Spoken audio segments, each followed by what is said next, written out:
Sempre bom receber visitantes no nosso meio. Como é bom receber aqueles que são filhos da casa.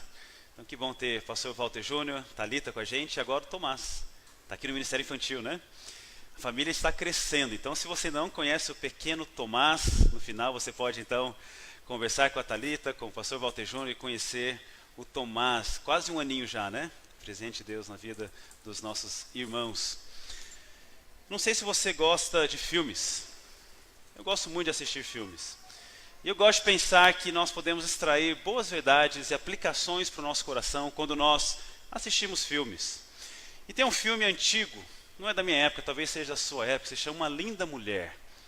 Foi lançado em 1990, eu nem tinha nascido ainda em 1990.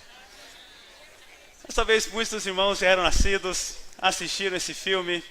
É interessante a história desse filme. Basicamente essa história conta que um executivo, ele chega numa grande cidade, em Nova York, e ele então conhece ali uma mulher que vivia uma vida devassa, mas ele se encanta por aquela mulher e ele quer então que ela tenha uma nova vida.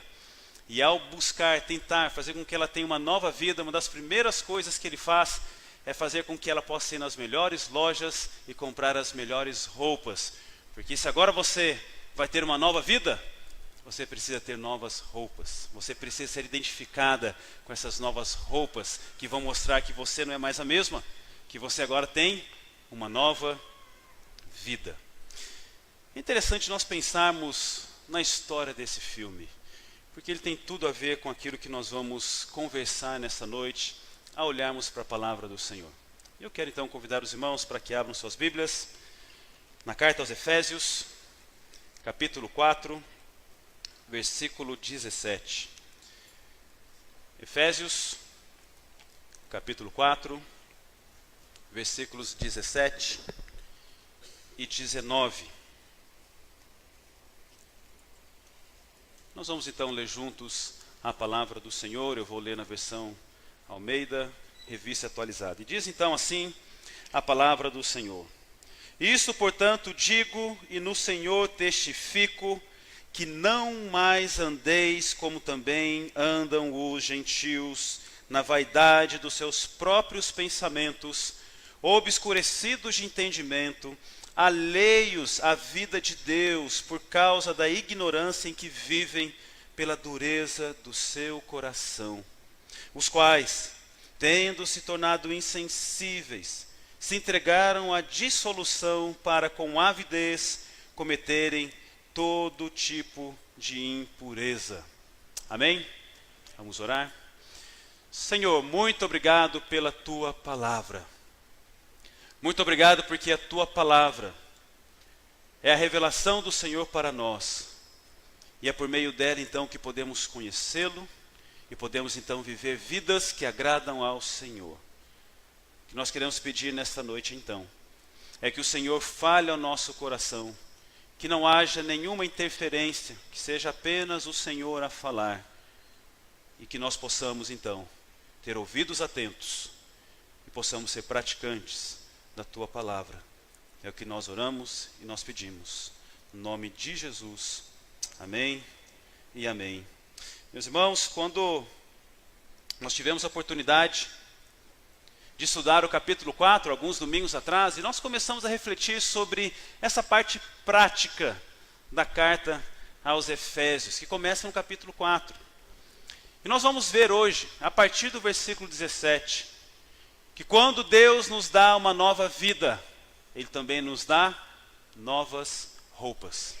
Quando Deus nos dá uma nova vida, Ele então vai fazer com que nós tenhamos um novo comportamento, uma nova conduta, e as pessoas vão ver e reconhecer em nós que nós não somos mais os mesmos. Temos agora uma nova vida dada pelo próprio Deus.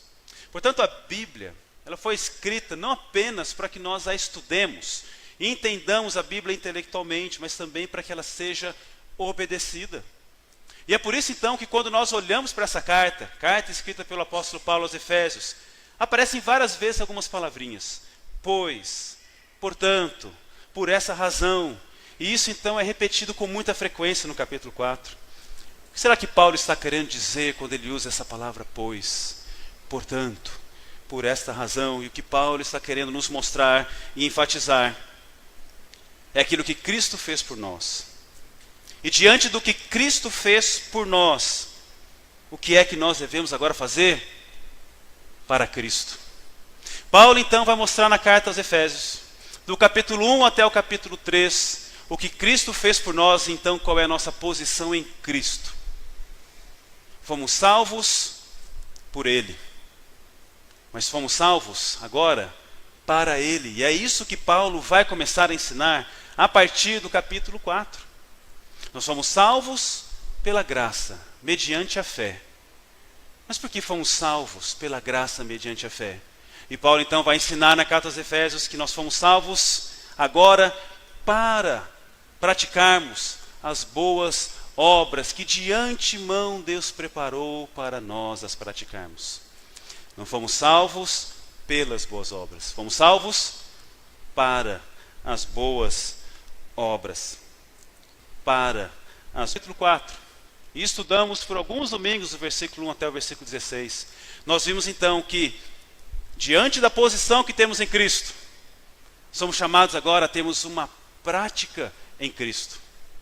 Nós temos um chamado em Cristo, portanto agora devemos ter uma conduta em Cristo. E quando nós lemos o capítulo 4, no primeiro versículo, como fizemos no início desse culto, nós vamos ver então Paulo nos chamando a andarmos de maneira digna do nosso chamado, da nossa vocação. Então Paulo vai começar a explicar a partir do capítulo 4 como deve ser o nosso andar, como deve ser o nosso caminhar. E quando chegamos então no versículo 17, Paulo vai mais uma vez nos mostrar que nós devemos ter um andar, um caminhar diferente.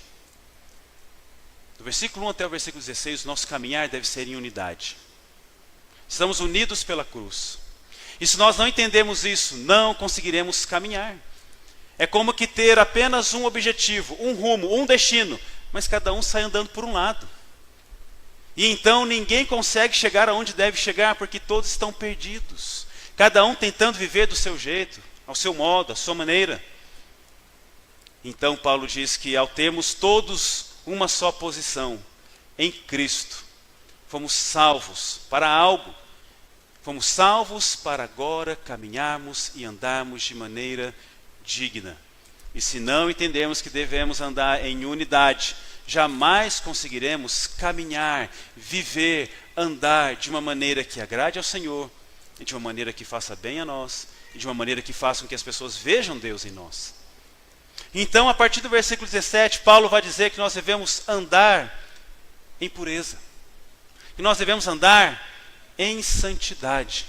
Ele nos deu uma nova vida, e Ele então nos dá agora novas roupas. É o que nós vamos então olhar.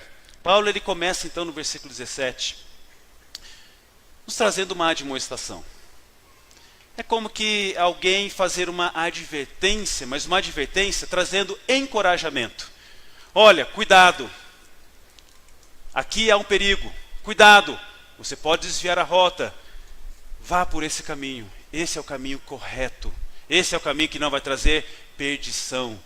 E nós vemos então Paulo trazendo essa admoestação, esse encorajamento, essa advertência, mostrando que a nossa vida agora deve ser caracterizada por uma ruptura com os velhos costumes mundanos.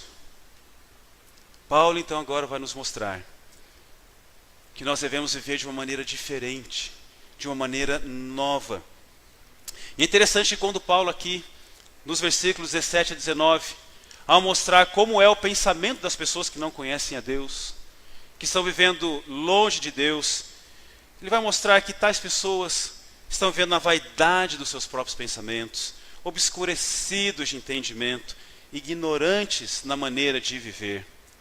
Vai mostrar que a mente deles são vazias, que o entendimento está obscurecido, e por viver na ignorância, eles então começam a ter algumas práticas. Ele vai mostrar que tais práticas não devem ser características do povo de Deus. Ele vai mostrar então aqui, a partir do versículo 17, que ao andarmos em unidade, isso vai nos fortalecer para que possamos caminhar em pureza, em santidade. A nossa vida deve ser caracterizada por uma ruptura com os velhos costumes e práticas que tínhamos antes de conhecer a Jesus Cristo. Temos agora uma nova posição, uma nova vida, devemos ter também uma nova conduta. E quando nós olhamos então para esses versículos, Paulo vai mostrar qual é o caminho dos gentios. Nós vamos tentar entender o que significa no texto ser um gentio. E a vida cristã, ela começa então com arrependimento. O arrependimento nada mais é do que uma mudança de mente, uma mudança de mentalidade. Quando nós conversamos com algumas pessoas, eu me lembro de conversar com alguns amigos, época de escola, de faculdade, de trabalho. E quando nós compartilhávamos Jesus para essas pessoas, muitas diziam, olha, muito bonita essa mensagem, mas eu ainda tenho que mudar muitas coisas. O dia que eu conseguir mudar, aí sim, eu quero esse Jesus, eu quero essa vida. Aí um dia talvez eu até visite a sua igreja. E de certa forma, tais pessoas ao falarem isso, estão querendo dizer que a mudança está neles. Mas a mudança, meus irmãos, não está em nós. Quando nós entendemos que Jesus morreu na cruz para nos dar uma nova vida, e ao entendermos isso, entregamos a nossa vida a Jesus Cristo, Ele então vem habitar em nós. E Ele começa a mudar então a nossa vida. Essa mudança de mente é produzida por Ele. Muitas vezes nós pensamos, ok, a salvação é pela graça, é um favor imerecido, é um presente dado por Deus. Mas para eu conseguir viver de uma maneira que agrada a Deus, eu tenho que fazer, eu tenho que ser forte. Isso está em mim. A salvação é pela graça, mas a santificação é pelas obras. E não. A mesma graça atuante na nossa vida, para que sejamos salvos, mesmo sem merecer, é a mesma graça que agora vai atuar em nós, para que consigamos viver de maneira digna do chamado que nós recebemos. É o Senhor então que vai nos fortalecer e nos ajudar a permanecermos firmes nesse novo chamado, nessa nova vida que Ele nos dá. A vida cristã começa com arrependimento. Essa mudança de mentalidade, e isso deve estar presente em todos os dias da nossa vida. Devemos estar sempre vivendo uma vida de arrependimento, uma mudança de mente. E toda a vida de uma pessoa que entregou a vida a Jesus Cristo precisa demonstrar algumas mudanças de diferenças.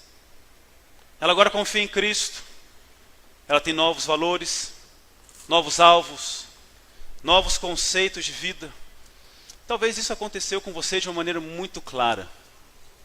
O dia em que você entregou a sua vida a Jesus Cristo, o dia que você entendeu que Jesus morreu por você, aquilo que você gostava de fazer parece que perdeu o sentido. Parece que aquilo que dava muito prazer a você começou a não te dar mais prazer. E você então está entrando nessa nova vida. E Deus está colocando então novas vestes e está te dando novos valores, novos alvos, novos prazeres, e você começa a ver que nele é possível ter uma vida de plena satisfação. Estar com Cristo nos basta. E a ordem de Paulo aqui no versículo 17 é que nós não devemos mais andar como andam os gentios. Agora que nós somos filhos de Deus, salvos por Jesus Cristo, a nossa vida precisa ser diferente. Mas como é a vida dos gentios? Quais são as características da vida de um gentio que não deve estar presente na vida dos salvos, dos seguidores de Jesus Cristo? Quando Paulo fala aqui sobre os gentios, ele está pensando no mundo greco-romano, mundo em que era dominado então pelo Império Greco, mas com influências de outras culturas. E aqui então Paulo, ao pensar nessa vida vivida, deixa eu colocar corretamente, o Império Romano dominava, mas ainda com o pensamento grego. E Paulo então vai mostrar que tais pessoas têm determinadas práticas, porque não conhecem a Deus, estão distantes de Deus. Aqueles que agora conhecem a Deus devem ter um novo comportamento, uma nova atitude, uma nova mente. E Paulo então vai traçar e mostrar para nós qual é o caminho dos gentios. E quando nós olhamos então para o texto bíblico, vai dizer, versículo 17, isso portanto digo E no Senhor testifico que não mais andeis como também andam os gentios na vaidade dos seus próprios pensamentos. Os cristãos devem pensar de forma diferente das pessoas que não foram salvas. O pensamento daquelas pessoas que ainda não conhecem a Jesus Cristo muitas vezes é um pensamento fútil, cheio de soberba. Eles acabam pensando apenas em si, vivem uma vida vazia, correndo atrás daquelas coisas que hoje estão, amanhã não podem estar mais. Buscam satisfação em ter, e quando conseguem ter, percebem que ali não encontraram satisfação e precisam buscar algo a mais, algo mais. Nós vemos tais pessoas, por não conhecerem a Deus, elas acabam vivendo uma vida vazia, vivendo a vaidade dos seus próprios pensamentos. O texto continua e vai nos dizer no versículo seguinte que eles estão obscurecidos de entendimento. Muitas vezes as pessoas que estão distantes de Deus pensam que elas são iluminadas porque elas rejeitam a Bíblia e o conhecimento de Deus. Elas creem na última filosofia, na última ideologia. E que tais pessoas que seguem a Bíblia são pessoas que não conseguem raciocinar, pensar direito, são manipuladas.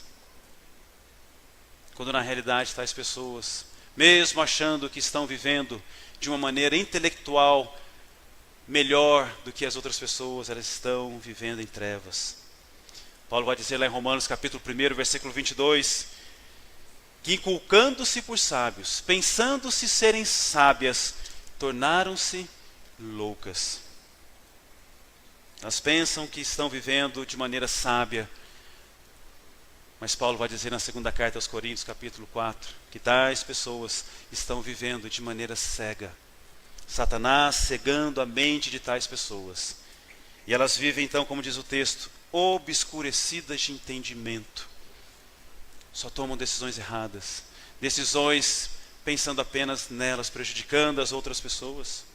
O texto continua, versículo 18, e vai dizer que tais pessoas, elas vivem alheias à vida de Deus. Isso faz com que elas vivam sem esperança, sem Deus no mundo. Vivem separadas de Deus. Elas criam deuses para si e abandonam Deus vivo, que quer se relacionar com elas. Isso leva-as a viver, então, como diz o restante do versículo, vivendo em ignorância. O verdadeiro conhecimento, como nós sabemos, começa com Deus. O temor do Senhor é o princípio da sabedoria.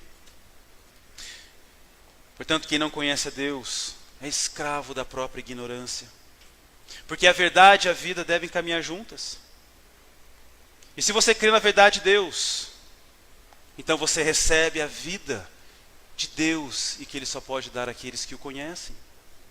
O texto continua e vai dizer que tais pessoas que têm o entendimento obscurecido, alheios à vida de Deus por causa da ignorância em que vivem, vão demonstrar dureza de coração.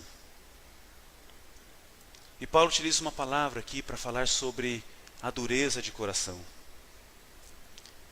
Essa palavra nos dá o sentido de uma pedra que era utilizada na antiguidade, que era muito mais dura do que o mármore. Uma pedra que ela era praticamente impenetrável. E ele utiliza essa palavra para mostrar que tais pessoas têm vivido de maneira tão dura que seus corações estão se transformando tais como essas pedras. Pessoas com coração petrificado, com coração insensível. As mentes de tais pessoas têm se tornado duros como a pedra, e então as suas mentes são cauterizadas. Pessoas que perderam a sensibilidade. E o pecado então vai cada vez mais petrificando mente e coração de tais pessoas. Ao terem seus corações e mentes petrificados, olha a sequência do texto, versículo 19. Os quais, tendo se tornado insensíveis, se entregaram à dissolução para com avidez cometerem toda sorte de impureza. E tais pessoas começam a viver de maneira livre, aberta, colocando seus desejos ou fazendo com que seus desejos aconteçam e se cumpram. Se nós olharmos para o nosso mundo hoje, parece que não há mais limites na busca pelo prazer. Você conhece alguém assim? Que vive em busca de prazer? E não há limites para essa busca de prazer, e quanto mais ela busca, parece que mais sede ela tem, mais ela precisa. Tais pessoas pedem um controle. Tais pessoas se entregam à avidez. E elas buscam tudo, a custo de tudo. Pessoas deixando suas famílias, pessoas deixando seus cônjuges, pessoas deixando seus filhos, em busca de uma vida de prazer, uma vida de satisfação. E meus irmãos, quando nós olhamos então para essa descrição de Paulo, a respeito de quem são as pessoas, de como vivem as pessoas que não conhecem a Deus, parece que não há solução para o nosso mundo.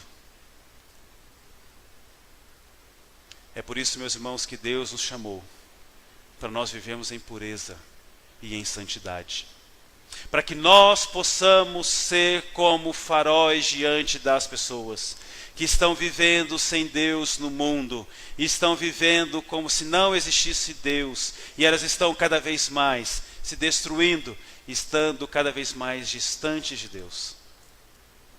Quando nós então, como igreja, entendemos a nossa posição em Cristo, começamos então a ter uma prática em Cristo, e ao começarmos a viver em unidade juntos, nós podemos sim demonstrar para tais pessoas que é possível viver uma vida de plena satisfação, de plena alegria, de plena paz, que não precisamos buscar em nada desse mundo, que tudo que precisamos está em Deus, e Deus então cuida de nós, e Deus nos dá alegria, Deus nos dá prazer na vida.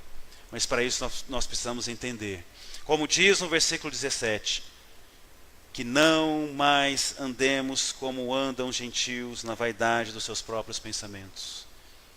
E Paulo então aqui nos mostra que nós devemos caminhar, viver em pureza e santidade. Será que a sua vida, mesmo já tendo conhecido a Jesus Cristo, tem sido caracterizada pelo que nós acabamos de ver no texto bíblico? Aonde está o seu coração? O que você tem buscado? Como você tem vivido? E o que nós estamos vendo nessa noite é que nossa vida deve ser caracterizada por uma ruptura com os velhos costumes do velho homem. Deus nos deu uma nova vida. Deus então agora coloca em nós novas roupas. E Deus então agora nos chama para que possamos, com essas novas roupas, vivendo em meio a pessoas que estão perdidas, elas possam ver em nós que é possível ter uma nova vida, e que essa nova vida só é encontrada em Jesus, não é encontrada na religião, não é encontrada pela própria força, não é encontrada pela própria capacidade. Essa nova vida só é encontrada em Jesus. Mas como as pessoas verão se não perceberem em nós novas vestes, novas roupas? Se as nossas roupas são iguais às roupas de todas as pessoas, se o nosso andar é igual ao andar das outras pessoas, se a nossa mente não é renovada diariamente e caracterizada por uma vida de arrependimento, como as pessoas verão um Deus vivo e verdadeiro em nós? É por isso que nós somos chamados a andar em pureza e em santidade. Talvez você está aqui nesta noite e ainda não teve o encontro com Jesus Cristo. Talvez você tenha buscado essa vida, essa nova vida pela própria força.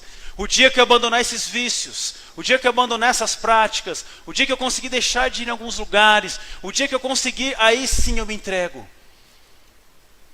O chamado de Deus para nós é: venha como estás, porque eu darei uma nova vida, porque eu darei novas vestes. Como você está aqui nessa noite? Talvez você tenha vindo à igreja há algum tempo. Talvez você tenha gostado da música, da comunhão, isso é muito bom. Mas talvez o Senhor está a falar ao seu coração, dizendo a você: filho, confie. o meu amor por você fez com que eu enviasse meu único filho Jesus Cristo, para que ele morresse no seu lugar, e a morrer no seu lugar, pudesse então fazer com que você pudesse viver uma nova vida. A força está na cruz de Cristo. E nessa noite Ele está falando ao seu coração, dizendo: entregue a sua vida. Você não consegue sozinho. Eu morri por você, para que você tenha uma nova vida. Talvez você já fez essa oração. E no meio da caminhada, o seu olhar tem se desviado. Talvez você tenha vivido tal como a descrição de Paulo dos gentios, daqueles que não conhecem a Deus. Esta noite é uma noite em que o Senhor também está falando ao seu coração, o chamando de volta, para que você possa ter um caminhar puro e santo, entendendo que Deus está te dando novas vestes. E assim a sociedade, a comunidade, as pessoas do seu trabalho, as pessoas da sua família, as pessoas ao seu redor, da sua vizinhança, vão ver que existe um Deus vivo e verdadeiro, que transformou a sua vida, tem transformado diariamente e pode transformar também a vida delas. Gostaria de convidar você a fechar os seus olhos, baixar a sua cabeça.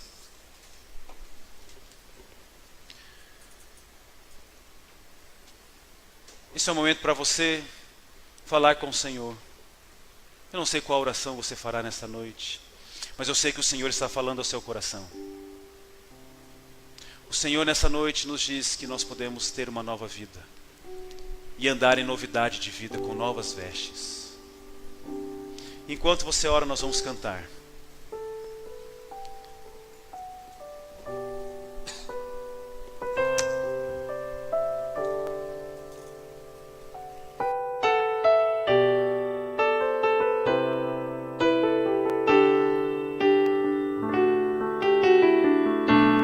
Deus supremo és,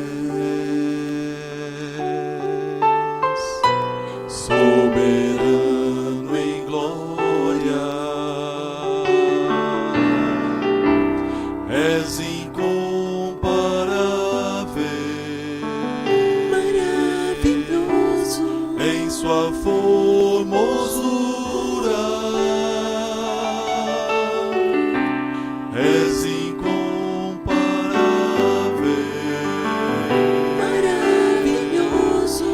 sua majestade.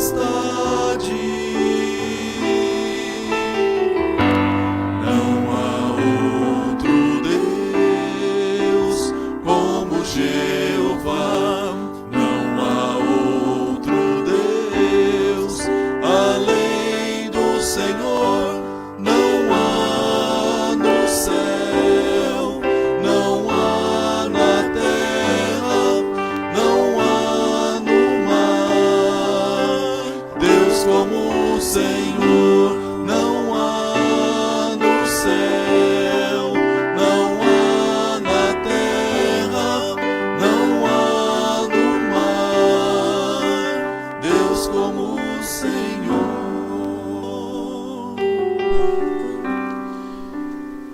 Muito obrigado, Senhor, porque ouvimos a Tua palavra.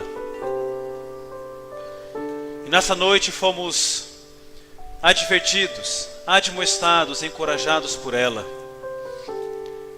para que possamos viver não como vivem os gentios, aqueles que não conhecem ao Senhor, mas para que possamos viver de uma maneira digna da salvação que o Senhor nos deu, para que então, ao vivermos desta forma, uma nova vida, com novas vestes, outras pessoas, tantas outras pessoas possam ver em nós que há um Deus que transformou a nossa vida e pode transformar a vida de tantas outras pessoas. Senhor, fale ao nosso coração de uma maneira em que não saiamos daqui sem estarmos com o nosso coração incomodado e tomarmos decisões não somente para hoje, não apenas pela emoção, mas decisões diante do Senhor para toda uma nova vida. Que a nossa segunda-feira seja diferente, não porque nós vamos na nossa força, mas porque vamos na força do Senhor. E que o Senhor possa nos ajudar a permanecermos firmes na vocação que o Senhor nos deu, nesse novo andar que nós devemos ter. Muito obrigado, Senhor, nós oramos no nome de Jesus. Amém.